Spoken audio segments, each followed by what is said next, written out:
Komisi 11 dan anggota Komisi 11 DPR RI, kami akan menyampaikan paparan rencana kerja dan anggaran Kementerian Keuangan Pagu Anggaran tahun anggaran 2026. Ini Pak, kunjungan saya yang pertama sebagai Menteri Keuangan, betul Pak. Biasanya sebagai LPS. Kalau waktu ketua LPS saya katanya ngomongnya kayak agak koboi, sekarang nggak boleh saya. Saya baru merasakan dampaknya, rupanya beda. Jadi sekarang saya akan stick ke pidato yang sudah disiapkan oleh staf saya di sini Pak. Jadi nggak ada session bebas lagi. Pak Menteri, boleh koboi tapi ada isinya. Siap. Makasih Pak. Hadir bersama kami dari Kemenkeu pada hari ini adalah saya sendiri Menteri Keuangan, para wamen, ada 3 wamen di tempat kami, sekjen, irjen, para dirjen dan kepala badan, para staf ahli Menkeu, para pimpinan BLU atau Badan Layanan Umum dan jajaran, dan juga Anda siapa? Pak Sekjen kami Pak. Dia suka protes kalau nggak disebut namanya Pak, harus khusus katanya. Yang terhormat pimpinan dan anggota Komisi 11 DPR RI, pertama kami akan menyampaikan peran APBN untuk stimulus ekonomi dan mewujudkan kesejahteraan. Yang terhormat pimpinan dan anggota Komisi 11 DPR RI, sebagai negara dengan sistem ekonomi terbuka yang selalu kita cermati dan kita pantau adalah dinamika perekonomian global dan dampak rambatannya kepada ekonomi domestik. Saat ini tekanan terhadap perekonomian global mulai sedikit mereda, namun risiko ketidakpastian tetap perlu diwaspadai. Ketidakpastian global utamanya dipengaruhi oleh perang dagang, konflik geopolitik yang memanas, ancaman keamanan global di mana negara-negara berlomba memperkuat cyber dan nuklir yang jika tidak dikelola dengan bijak akan menjadi masalah serius di kemudian hari. Hal ini meningkatkan fragmentasi dan proteksionisme yang mengganggu rantai pasok sehingga meningkatkan volatilitas harga komoditas, tekanan terhadap suku bunga, dan nilai tukar. Ini semua terus kita antisipasi dan mitigasi semaksimal mungkin. Meskipun tarif tinggi dari Amerika Serikat diberlakukan terhadap berbagai negara, sejumlah negara masih menunjukkan resiliensi dari sisi pertumbuhan ekonomi. Hal ini terlihat ketika kebijakan tarif diumumkan pada bulan April, aktivitas perdagangan dan produksi tetap berlanjut. Indonesia dari sisi perekonomian domestik juga menunjukkan adanya resiliensi terhadap tekanan ketidakpastian global, berada di kelompok negara-negara yang resilient. Meskipun demikian, kewaspadaan tetap diperlukan untuk mengantisipasi dampak lanjutan dari dinamika eksternal tersebut. Resiliensi ekonomi hingga triwulan kedua tahun ini diperkirakan berlanjut dengan pertumbuhan lebih tinggi tahun depan.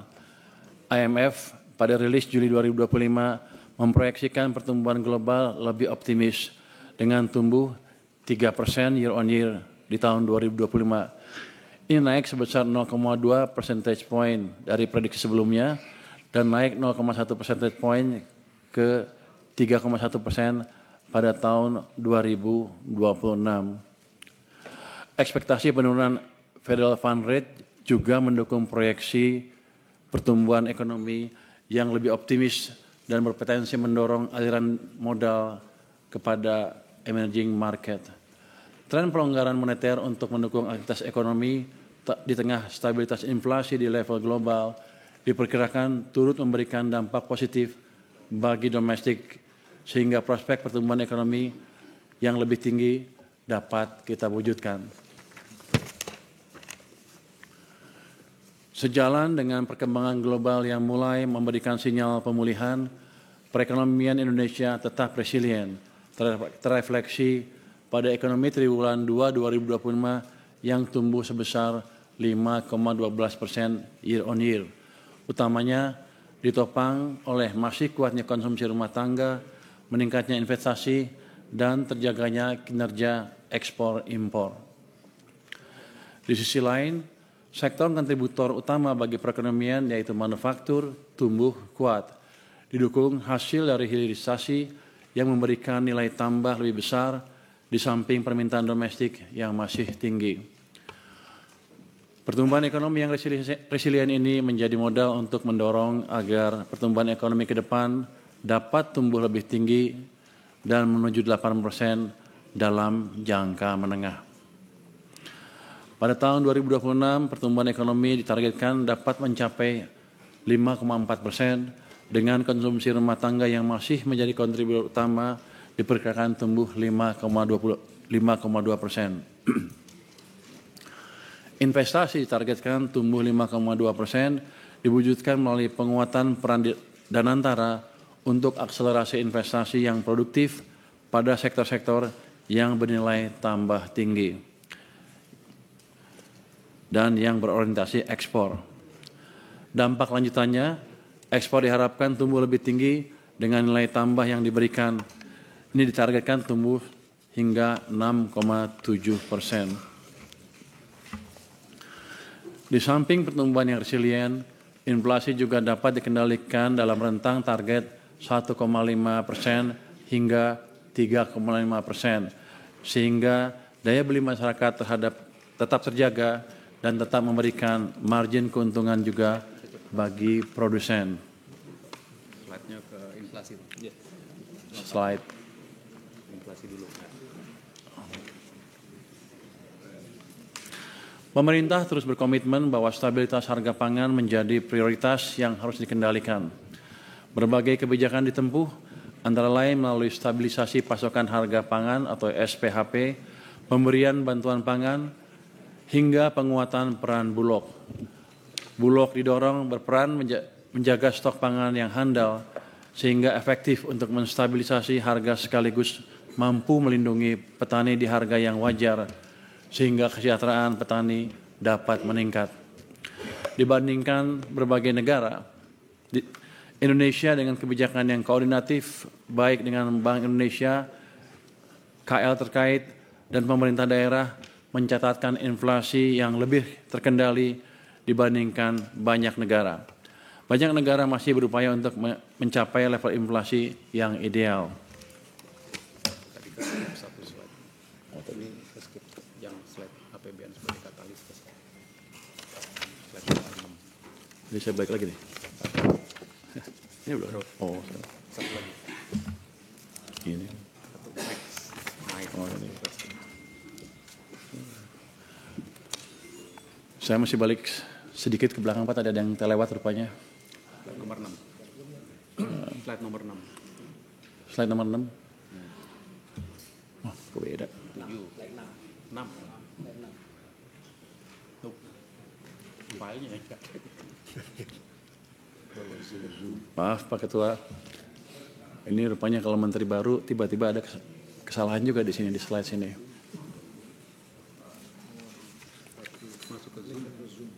Oh, linknya di habis growth. Tadi habis growth terus ini. Kelewat tuh gue.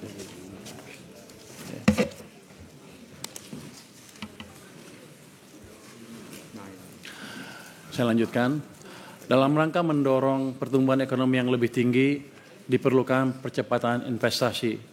Upaya percepatan investasi ke depan tidak hanya mengandalkan APBN, tetapi juga ditopang oleh penguatan peran swasta dan Danantara Indonesia sebagai Sovereign Wealth Fund. Ke depan diharapkan kontribusi investasi dari Danantara terus meningkat hingga tahun 2029, sejalan dengan meningkatnya kontribusi swasta. Investasi strategis yang dilakukan oleh Danantara diarahkan untuk mendukung sektor-sektor produktif yang mempunyai nilai tambah tinggi, memperluas kesempatan kerja, dan meningkatkan kesejahteraan. Pemerintah melalui APBN juga tetap hadir sebagai katalis untuk menggairahkan peran swasta, sehingga ke depan diharapkan Danantara dan swasta berkontribusi besar sebagai motor bagi pertumbuhan ekonomi. Dukungan untuk pembangunan infrastruktur melalui APBN juga dilanjutkan yang diarahkan untuk proyek-proyek prioritas yang mempunyai daya ungkit terhadap pertumbuhan antara lain perumahan, infrastruktur pendukung ketahanan pangan, ketahanan energi, serta sarana dan prasarana pendidikan dan kesehatan.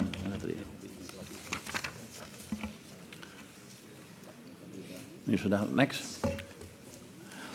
Kinerja neraca perdagangan hingga saat ini masih konsisten surplus dalam 5 tahun terakhir. Akumulasi neraca perdagangan sejak Januari hingga Agustus 2025 mencapai 29 miliar dolar, tumbuh signifikan sebesar 52,6% dibandingkan periode yang sama tahun lalu. Jadi ini menggambarkan global ekonominya nggak seburuk yang dibayangkan orang dan mesin-mesin ekspor kita siap untuk mengisi kebutuhan ekonomi global. Jadi pertumbuhannya amat signifikan 52,6%. Kinerja neraca perdagangan ditopang ekspor yang secara kumulatif dari Januari hingga Agustus 2025 mencapai 185,3 miliar dolar, tumbuh 7,8% dibandingkan tahun lalu. Sementara itu, impor tercatat 156,3 miliar dolar, tumbuh lebih rendah dari pertumbuhan ekspor di 2,3%. Ini mencerminkan ekonomi domestik yang aktif baik dari sisi konsumsi maupun produksi, termasuk aktivitas impor yang mendukung produksi barang-barang untuk tujuan ekspor. Kinerja tersebut turut ditopang tarif resiprokal untuk Indonesia sebesar 19%, ini lebih kecil dari banyak negara. Di samping tentunya upaya pemerintah untuk terus membuka kerjasama untuk pasar ekspor baru, termasuk dengan menjalin kerjasama internasional seperti penyelesaian perjanjian EU-SEPA dan bergabung dalam BRICS. Dari sisi komoditas, ekspor terutama ditopang produk industri pengolahan, antara lain CPO dan turunannya, serta besi baja yang tumbuh kuat.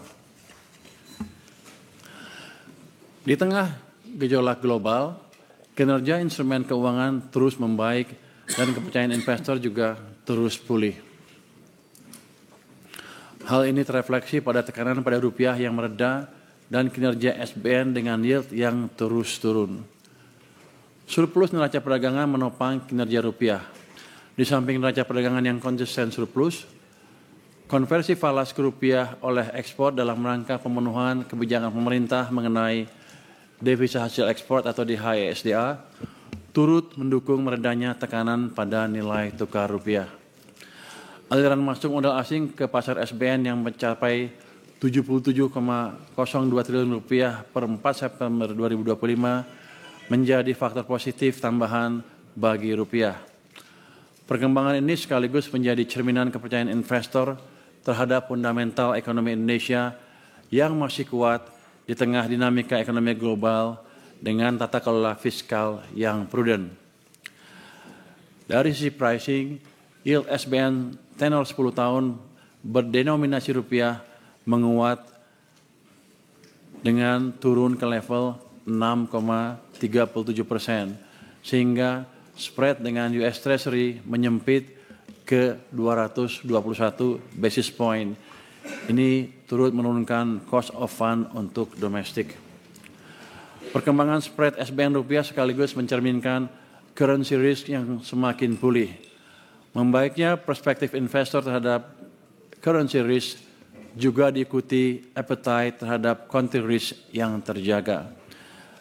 Dengan perkembangan ini dapat disimpulkan bahwa fundamental pasar keuangan Indonesia tetap terjaga, risiko menurun, dan daya tarik SBN sebagai instrumen investasi semakin kuat.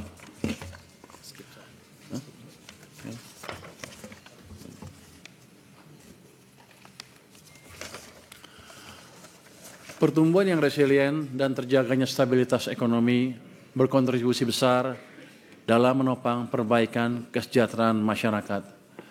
Melalui pertumbuhan dan stabilitas ekonomi berdampak pada penciptaan tambahan 3,59 juta lapangan kerja di tahun 2025, sehingga secara agregat berimplikasi pada penurunan tingkat pengangguran terbuka menjadi 4,76% dari tahun lalu yang sebesar 4,28%, serta penurunan kemiskinan ke level 8,47% dari sebelumnya di level 9,03%.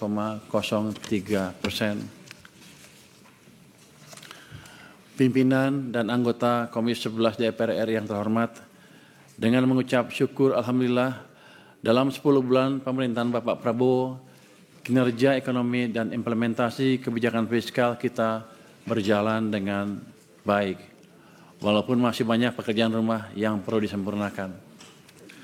Dalam 10 bulan terakhir, di tengah ketidakpastian global, perekonomian Indonesia tetap dapat dijaga stabil. Kesejahteraan rakyat meningkat dan berbagai program unggulan sudah menunjukkan manfaat yang nyata bagi masyarakat dan perekonomian. Beberapa capaian sebagai berikut, antara lain pertumbuhan ekonomi pada triwulan 2 2025 dapat tumbuh 5,12% year on year, inflasi terkendali di level rendah, rasio utang termasuk yang terendah di G20 di kisaran 39,8%. Neraca perdagangan surplus, defisit APBN terkendali dalam batas aman sebesar 2,78% PDB untuk Outlook 2025. Stok beras lebih dari 4 juta ton. Program-program unggulan antara lain MBG, Sekolah Rakyat, revitalisasi sekolah, cek kesehatan gratis, sudah memberi manfaat yang nyata bagi masyarakat. Dengan mencermati dinamika perekonomian dan tantangan yang dihadapi, maka strategi ekonomi dan fiskal 2026 diarahkan untuk mendukung kedaulatan pangan, energi, dan ekonomi dalam rangka menuju Indonesia yang tangguh, mandiri, dan sejahtera.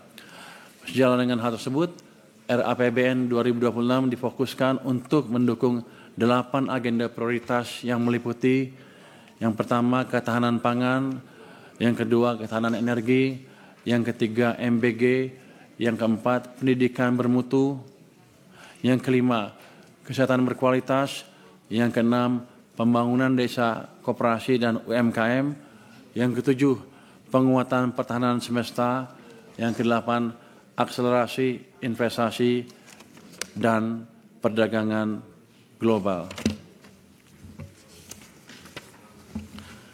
Sejalan dengan hal tersebut, agar APBN mampu merespon dinamika perekonomian dan menjawab tantangan serta mendukung agenda pembangunan, maka APBN akan terus dijaga agar tetap sehat dan berkelanjutan. Untuk itu, sejumlah strategi akan ditempuh. Yang pertama, kita akan meningkatkan belanja yang berkualitas dengan mendorong agar belanja berfokus pada 8 agenda prioritas tadi, efisien produktif dan sinergi sehingga dapat memberi manfaat yang nyata bagi masyarakat dan perekonomian. Kemudian kita akan optimalisasi pendapatan negara dengan tetap menjaga iklim investasi dengan mendorong efektivitas reformasi perpajakan untuk meningkatkan kepatuhan, mendorong agar sistem perpajakan kompatibel dengan struktur perekonomian dan sistem perpajakan global, sehingga mendorong optimalisasi pengelolaan sumber daya alam, aset negara, dan inovasi layanan. Strategi berikutnya adalah mendorong pembiayaan yang inovatif dan berkelanjutan. Hal ini ditempuh dengan mengendalikan utang dalam batas aman, mensinergikan peran Danantara untuk akselerasi investasi produktif, dan memanfaatkan sisa anggaran lebih atau SAL untuk mengantisipasi ketidakpastian serta memperkuat koordinasi dan kolaborasi kebijakan fiskal, moneter, dan sektor keuangan dalam mendukung stabilitas ekonomi dan penciptaan lapangan kerja. Melalui pengelolaan APBN yang sehat tersebut, maka 3 fungsi utama APBN yaitu alokasi, stabilisasi, dan distribusi dapat berfungsi efektif untuk mendukung berbagai program pemerintah, meredam dari berbagai goncangan, dan meningkatkan kesejahteraan demi mencapai cita-cita bangsa. Indonesia yang tangguh, mandiri, dan sejahtera.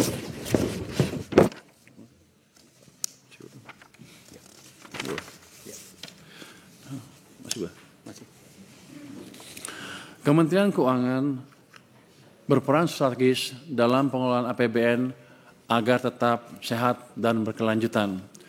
Sebagaimana diamanahkan melalui Undang-Undang Nomor 17 Tahun 2003 tentang Keuangan Negara, Kementerian Keuangan menjalankan tugas pokok yang mencakup 1. Perumusan kebijakan fiskal, 2. Pengelolaan utang negara, 3. Pengelolaan aset negara, 4. Pengelolaan kas negara, 5. Pengawasan dan pengendalian, serta 6. Akuntansi dan pelaporan keuangan. Selain itu, Kementerian Keuangan juga menjalankan fungsi khusus yaitu sebagai Bendahara Umum Negara, Chief Financial Officer Negara, dan Koordinator Hubungan Fiskal antara pusat dengan daerah. Seluruh pelaksanaan tugas tersebut tetap mengacu pada prinsip transparansi, akuntabilitas, value for money, dan prediktabilitas. Prinsip-prinsip ini menjadi landasan agar keuangan negara tetap kredibel dan dipercaya, sekaligus menjadi instrumen yang berkelanjutan dalam menjaga hubungan antara negara dengan rakyatnya. Dengan pelaksanaan tugas dan fungsi strategis tersebut secara optimal, Kementerian Keuangan optimis dapat berkontribusi dalam perekonomian nasional sehingga bisa mendorong pertumbuhan ekonomi yang berkelanjutan, kita bisa menjaga stabilitas ekonomi dan penyataan fiskal jangka menengah dan panjang. Kemudian kita juga menciptakan aktivitas program pembangunan nasional dan juga ketahanan fiskal dalam menghadapi berbagai goncangan. Target-target yang disusun dalam RAPBN tahun anggaran 2026 yaitu 1. Target pendapatan negara pada RAPBN tahun 2026 ditetapkan sebesar Rp3.147,7 triliun. Sementara itu, belanja negara ditargetkan mencapai Rp3.786,5 triliun pada RAPBN tahun 2026. Adapun target pembiayaan pada RAPBN tahun 2026 adalah sebesar Rp638,8 triliun. Semua akan dikelola secara prudent dan profesional. Apabila dilihat berdasarkan sumber daya dan pengelolaan APBN, rasio belanja Kementerian Keuangan terhadap dukungan penerimaan serta pengelolaan belanja negara semakin efisien dari tahun ke tahun. Izin Pak Ketua dan anggota Komisi 11 DPR RI. Berikutnya, izinkan saya mendelegasikan ketiga wamen untuk dapat menguraikan detail rencana kerja Kemenkeu yang akan dimulai dengan Pak Suhasil. Ya.